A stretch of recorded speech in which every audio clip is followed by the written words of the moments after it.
What is up, you guys? So I wanted to show you up close and personal of some new tools that I created. So if you've been following my channel or following my website, you know that I've released some different tools for setting up your Paul Reed Smith guitars, Trem guitars, pretty much anything with a Trem.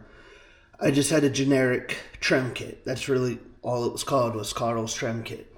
Well, I came up with these three new systems that you can see. This is for your normal traditional type PRS. This is for your PRSs with the pick guard.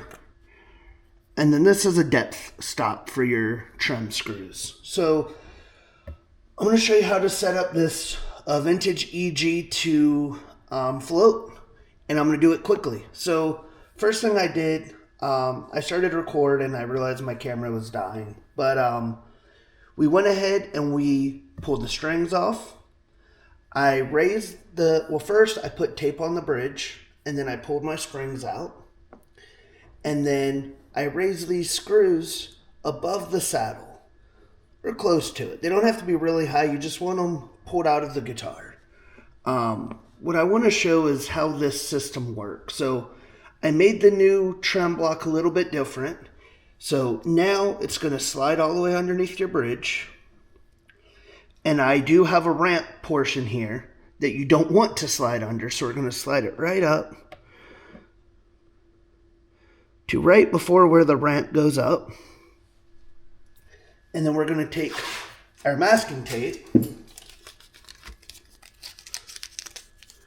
we're going to do one piece below, kind of at an angle, to where you can still access the hole so your strings can come through it. And then we're going to tape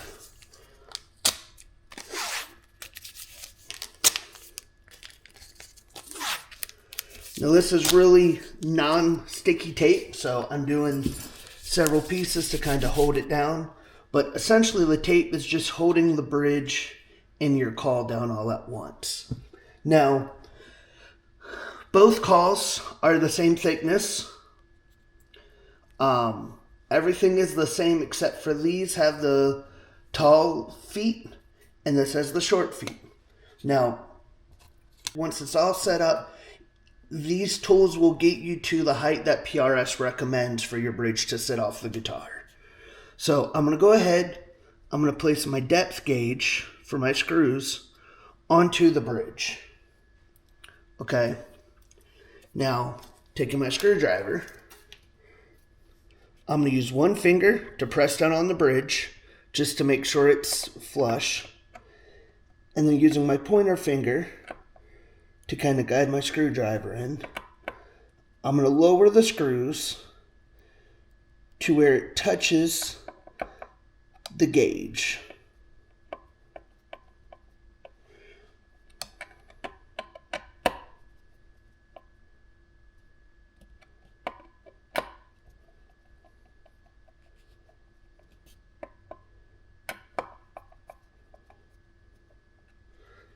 Okay, now we're going to look at the bridge, still holding it. I want to bring this one down a tiny bit. You want it to just barely touch.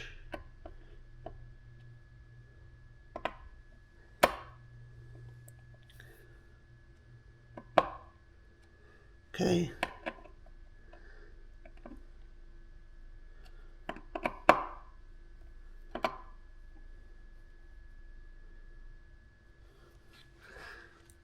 Okay, that is pretty much exactly how I want it.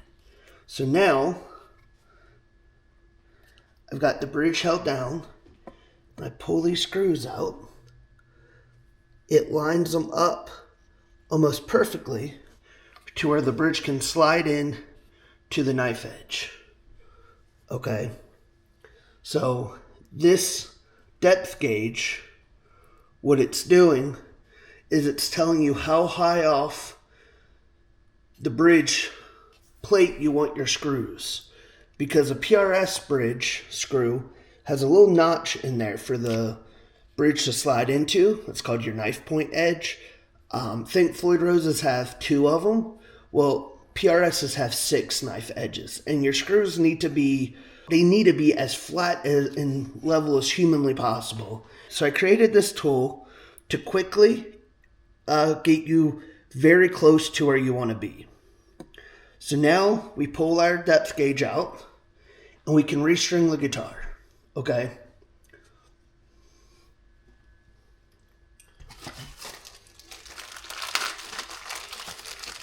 So we are setting this up in standard with 10 to 52 strings. Now, I realize I don't have springs on the guitar yet. So we're going to go ahead and put the strings in.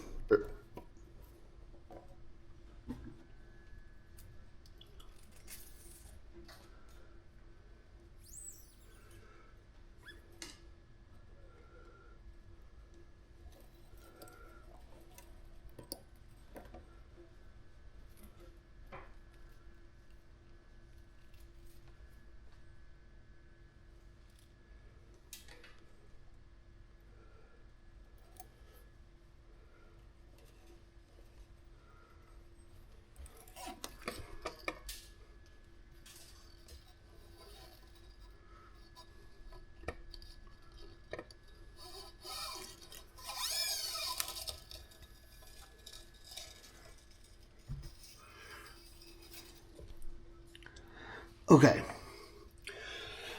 Now, if you know how to do wing tuners, awesome. If not, I have other videos to show you how to do those. Essentially, all I'm going to try to do right now is to just get the strings on the instrument, but not really snug.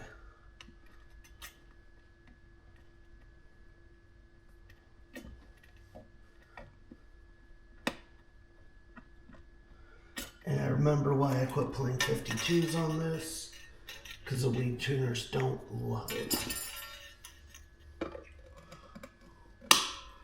So because there are no springs on the guitar, we really just want to get the strings, with no springs. We're just lightly putting the strings on.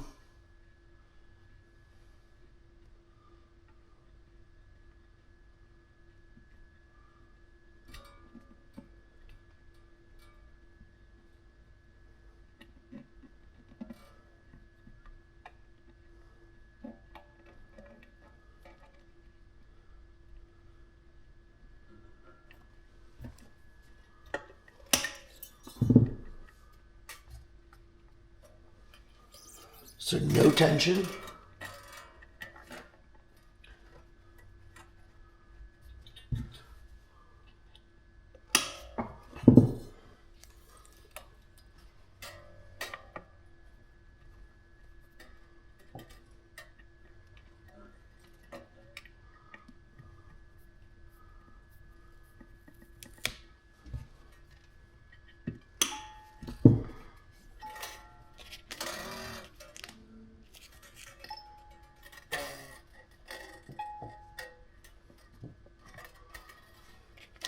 So again, very little tension.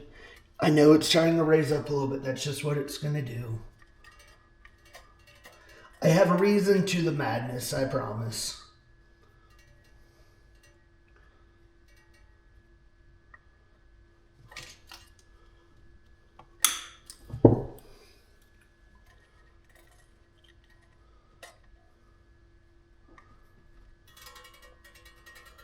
Okay.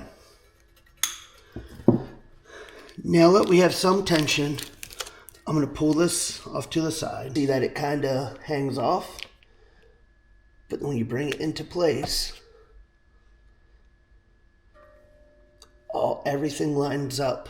The bridge goes into your slots exactly as they're meant to be. Okay. So holding it down, I have, as you can see on my one camera, my hand is holding the trem. Now I am going to do 4 springs on this. Okay. Okay, so the springs are in. Now the bridge is set, and it should be the same distance from the front to the back.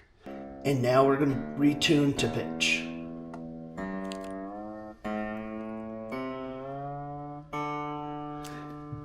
And I'm going to cut these tails because they were poking me.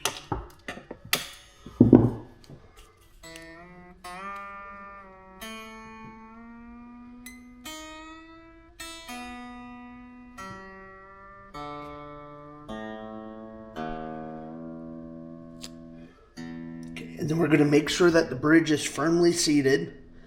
The bridge is not lifting up. So we still have more spring tension than string tension, which is what we want. Okay, so we're going to go ahead and set up the guitar as normal. Okay, so action is set and relief is set. I did that backwards, but that's all that matters. Pickup height is going to be fine. Okay, the bridge is still pulling back, so I can pull the tape off, and the call isn't going anywhere. Okay, so the reason I redesigned this is so that you can put the guitar in playing position, you can tune it, and then you can intonate it with this piece still on here.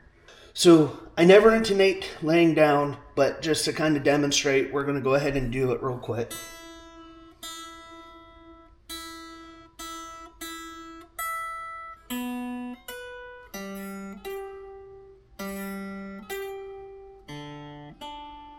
Okay, so the G is pretty flat.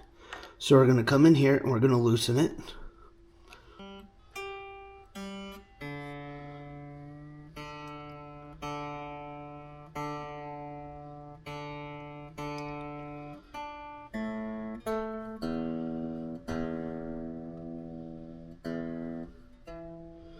Everything's fine, but imagine it wasn't. We would get in here and we would do all of our adjustments. Adjust, adjust, adjust, adjust, adjust. Okay, so we've done relief, we've done action, we've done pickup height, and now you can even do intonation. Before we worry about setting up the bridge, it's tuned to pitch again. Now this is a step that I feel like gets skipped a lot.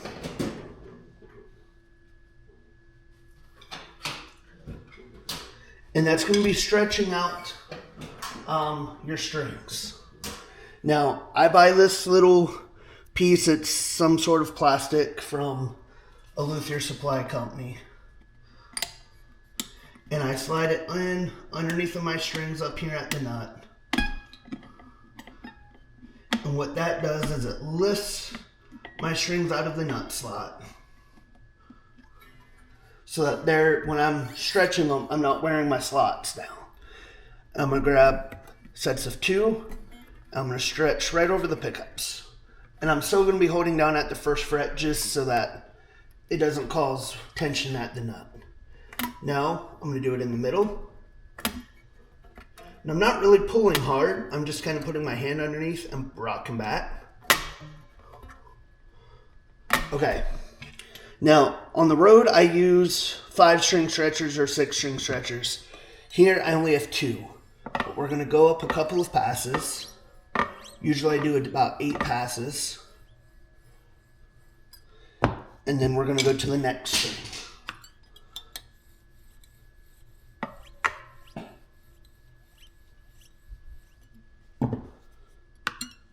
Switch back. Now the reason I switch is so that they don't get so hot that they melt on the string.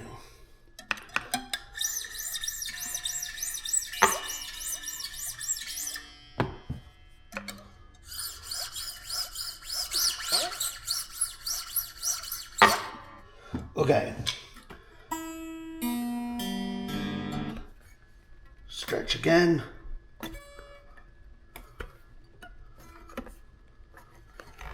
Work up.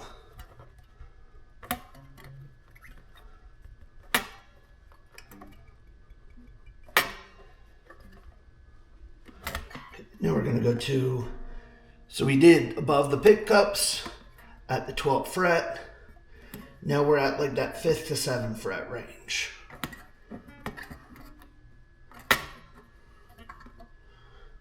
Okay, now I'm going to hold one string at a time and not trying to break it, just gently lift, lift, lift.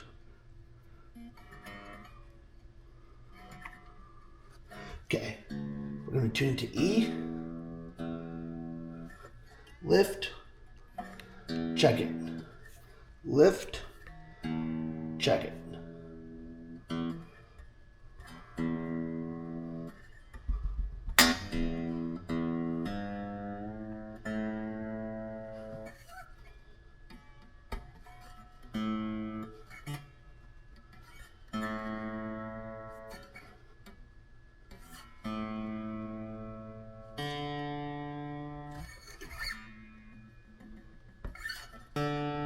Essentially what we're looking for is to make sure that when we're lifting on it, it's not really going out of tune.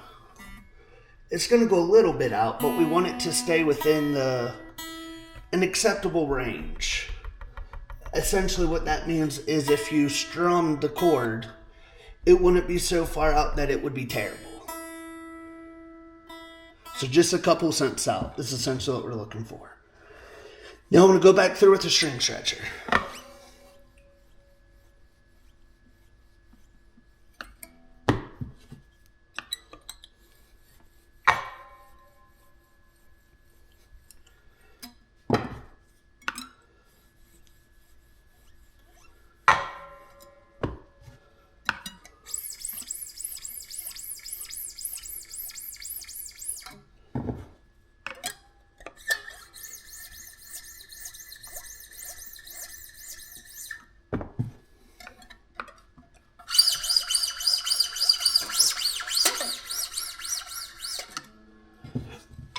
Okay. A little lift again. We're going to pull the tool out. Now I'm going to bend every string on the 3rd fret. And then I go to the 12th.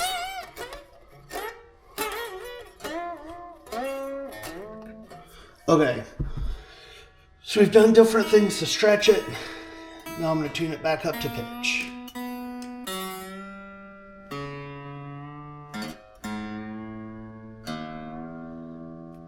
Let's stretch them again, lifting in pairs.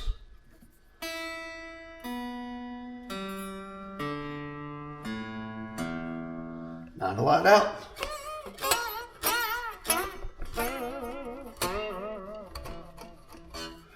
And then I'm going to bend them a little bit. We're pretty much in. Okay, so the reason it is so important on a Trem equipped guitar to stretch the strings so much is tremolos are very simple systems, but sometimes they can be a little daunting. It is 2 forces of pressure against each other. So it's going to be your string tension versus the springs in the back. Now, if you have a pretty much any brand besides the PRS with a 6-point trem, it's just going to be a normal screw with a flat head piece that goes all the way in. And when I mean flat head, I mean it's literally just a screw, and then underneath the head, it's just flat. And then the bridge sits up on that, and that's how the system works. Paul, when he created his bridge, he kind of took part of the Floyd Rose system, where the Floyd Rose has the 2-point knife edge. And if you look at a Floyd or some of the Fenders, my Fender from the 80s has it. There's 2 points on the side, and the whole bridge works off those 2-point fulcrums. If you look, the bridge comes to kind of like a point, and then the screw is kind of like an hourglass type in the middle, so that the knife edge or the edge of the trem sits into that space on the screw, and that creates a fulcrum point, right? So think of the notch in the screw as your guiding point, and then the bridge sits into it, and that's why you have such a smooth fulcrum. That's why PRSs stay in tune so well. With this piece here that allows the whole bridge to sit at the correct height that PRS recommends you to set your bridge to, okay? And then with my depth gauge, that allows you, while the bridge is pulled against here and the bridge is set at the correct height, the reason we pull the screws out so that we can lower them and set them to the correct height as well. And as long as it barely touches, love taps the tops of these pieces here, you know that when you pull it out and you string it up, that the bridge is going to sit in those knife edges evenly. One of the issues that I see a lot of times with PRSs that don't stay in tune is they're not hitting all 6 knife edges, and that's going to cause a big issue. And then if you look down, it is perfectly set into the knife edge. So that's what the tool essentially is doing, is it's making sure that the bridge itself is at the right height and your screws are at the right height. The screws should never change now, since you have the bridge set to the correct height. When you adjust your action, it's going to come off from your saddles. Okay. Now, the problem is we have the bridge at the right height. We have the screws at the right height. Now we add your springs and your strings. And the reason that I have us put all the springs in and pull it back against this block is because I don't want the bridge to move. I want to eliminate one of the parts of the setup. And if you're constantly fighting your trem going up and down, you're never going to be able to set it correctly. So with this system, it allows you to set the bridge at the right height, your screws at the correct height, put the springs on it, and pull it all the way down. You can adjust your relief, you can adjust your action, you can do your pickup height, and you can even get your intonation really close. Now, even if you set intonation, once this comes out, I would always recommend to recheck your intonation, but that's not here nor there. So we've eliminated the springs up to this point. The bridge is set. All we have to do is set the springs. Okay, so let's kind of Reader's Digest it real quick. Pulled the strings off. Pulled the springs off. Lifted the screws up high. Placed our block or our caul underneath the bridge. Pushing back on the bridge, we used our string depth, or our screw depth gauge, to set it on the bridge and lower the screws to where it love tapped the top of this. At this point, we knew the bridge was going to be at the exact height and fit into the knife edge points exactly how we would want. So we put the strings on very loosely so that there was some tension pulling up, and then we put your springs on.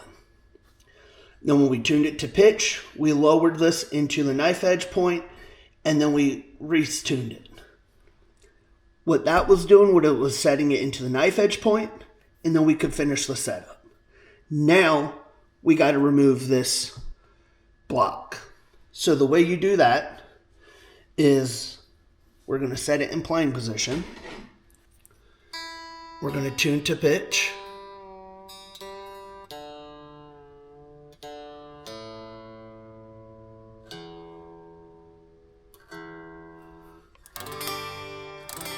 See, in tune. And now I'm going to remove the jack.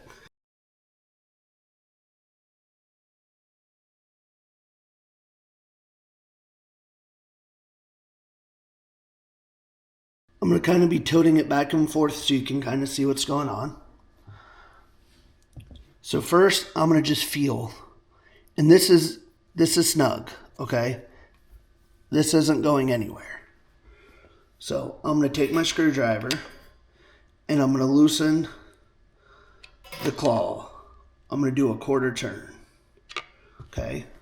Now I'm going to check it. Nothing.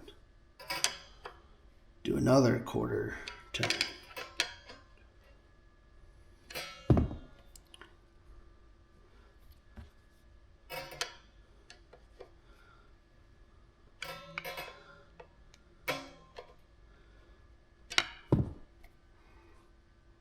Now, in all fairness, we could go a lot quicker, but I like to go slow and steady.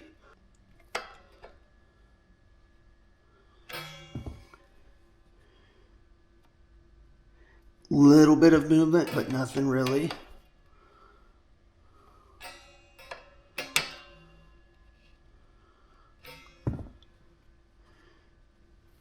Gonna keep going.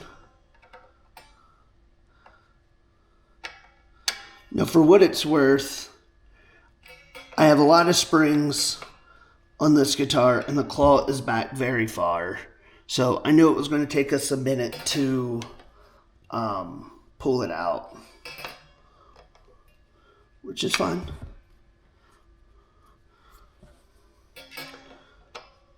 Remember, patience.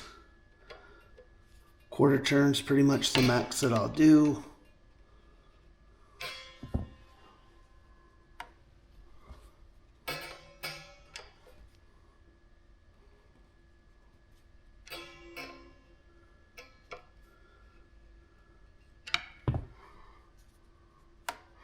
Okay, so see that? I'm not really pulling hard, but the treble popped right out. So I don't really want to adjust the treble too much more. So I'm going to give the bass just a little bit and make sure that the bridge claw is the same distance from the body. So we're about where we want to be to keep that parallel. Now I'm going to lift up and I'm going to pull this out. Okay. This is where the fine tuning comes into. So we're going to plug our instrument back in.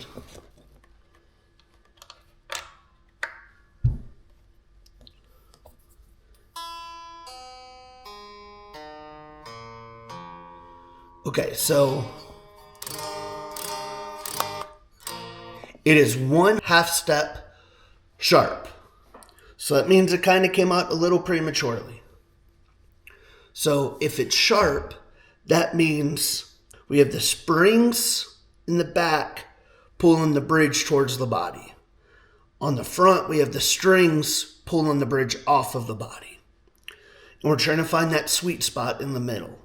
So because it's going sharp, that means the bridge is being pulled back into the body by the springs. So we want to loosen it.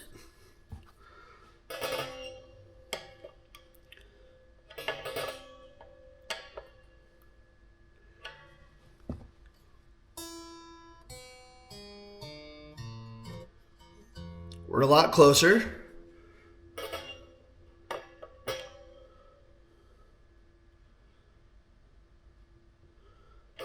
One-quarter turn. Check it again. Okay, we're pretty close. One more quarter turn.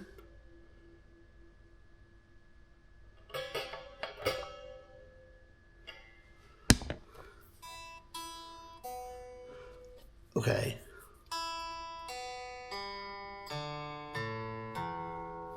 The E is almost, the top E, the high E, is almost in.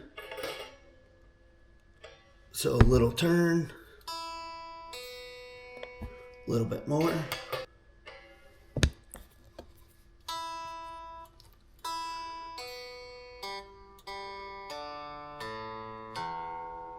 Okay, we're essentially in. The E through the D is in. I'm just going to loosen the bass side just a tiny bit. Okay, we're in. Okay.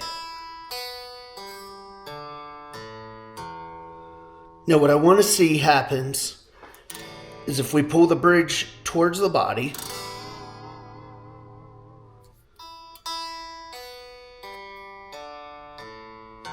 let's lower it a little bit.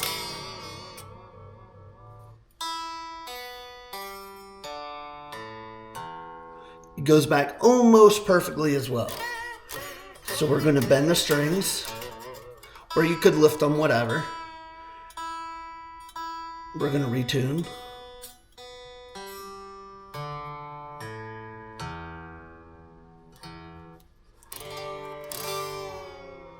Go down.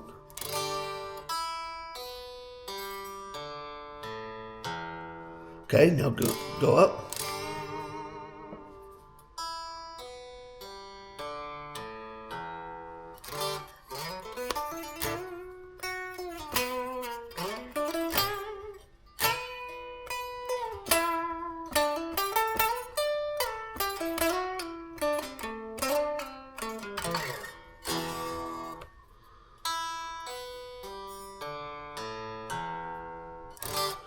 Okay, so the only thing that's really going out of tune is the low E, and it's just a couple cents sharp, which is fine. Okay, so one of the last things I want to point out, this is a great guitar. It's set up exactly how we want. Everything is to spec.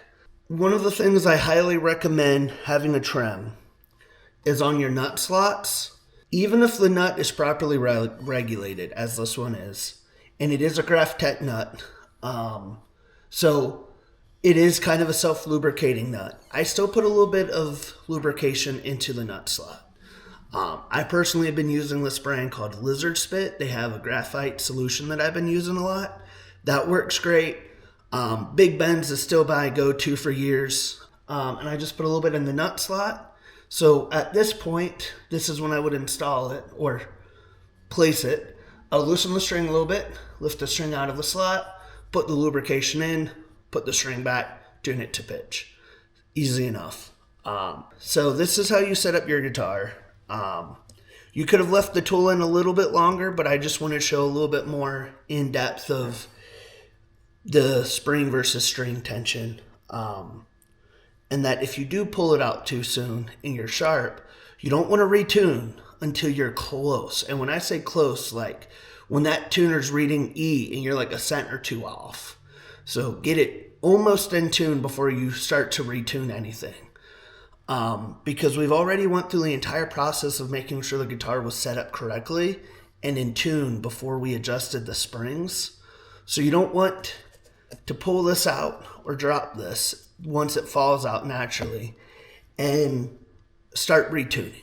You want to wait till you adjust it at the claw first. One of the things I see a lot of guys do wrong with the Floyd is the Dula wedge system. And then they immediately pull the wedge or the wedge falls out and then they start messing with the tuning keys. No, you do it all with the claw first. You get it as close as humanly possible with that claw. And then you go to your tuning keys for the fine tuning. So that's how I set up PRS with a Trem and a pickguard. Another video is coming soon to show you how to do it with a more modern, not more modern, but a more PRS-y type guitar. I have a standard and an SE standard that I'm going to show. So that's essentially that process.